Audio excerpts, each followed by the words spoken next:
সম্পূর্ণ ইউনিক টাইপের একটা রেসিপি নিয়ে আজকে হাজির হয়ে গেলাম। আশা করছি আপনাদের সবার অনেক ভালো লাগবে। আসসালামু আলাইকুম এভরিওয়ান। এখানে আমি সাবুদানা নিয়ে নিলাম আমার প্রয়োজন অনুযায়ী, আর তার ভিতরে আমি সামান্য পরিমাণ পানি দিয়ে নিলাম।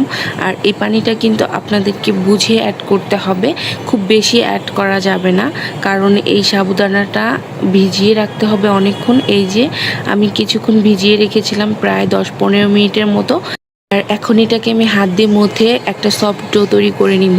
আর একটা কথা কি জানেন, যদি পানিটা বেশি হয়ে যায় তাহলে কিন্তু আপনারা এই ডোটা তৈরি করতে পারবেন না, সেক্ষেত্রে অনেক নরম হয়ে যাবে।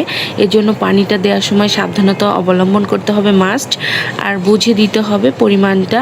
এটা বলে দেওয়ার কোনো কিছু নাই, আপনি সাবুদানা যদি বেশি নেন তাহলে সেই পরিমাণ দিবেন, আর কম নিলে কম।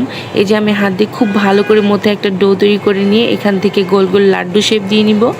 আপনারা চাইলে কিন্তু যে কোনো শেপেই এটা বানাতে পারেন, আমি আপনাদের সুবিধার জন্য দেখিয়ে দিচ্ছি।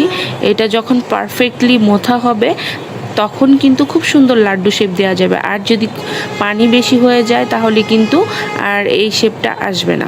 এই যে এখন আমি একটু ফুড কালার দিয়ে নিলাম, ফুড কালার দিয়েও আমি একটু গোল গোল লাড্ডু শেপ নিয়ে নিব।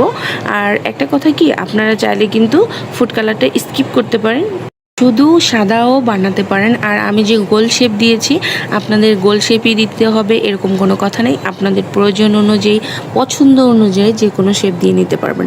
এদিকে আমি চুলায় দুধ বসিয়ে দিয়েছিলাম, আর দুধ কিন্তু এই পর্যায়ে জাল করে নেওয়া যাবে না, কারণ এই রেসিপিটাতে দুধ একটা বলক দিয়ে দিতে হবে।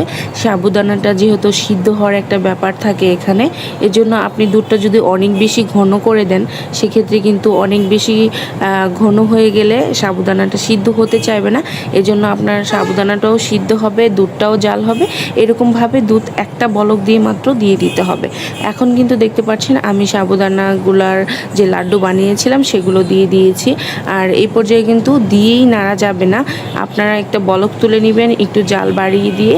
তারপরে যখন দেখবেন যে এইভাবে উপরে উঠে আসছে, সাবুদানার লাড্ডুগুলো এমনি উপরে উঠে আসবে, তখন আপনারা নেড়ে দিবেন। ফার্স্টে নাড়তে গেলে কি হয়, ভেঙে যাওয়ার সম্ভাবনা থাকে। আপনি দেখতে পাচ্ছেন কত সুন্দরভাবে উপরে চলে এসেছে, এভাবেই করেই নিতে হবে। আর একটু জাল বাড়িয়ে দিয়ে আপনার স্টিম করে নিতে হবে খুব ভালো করে, ঠিক আছে? দুধের পরিমাণটা একটু বাড়িয়ে দিবেন যাতে কোনো রকম ঘন না হয়ে যায় ফার্স্টেই। এটা অবশ্যই ঘন করতে হবে, কিন্তু এখন না, শেষের দিকে।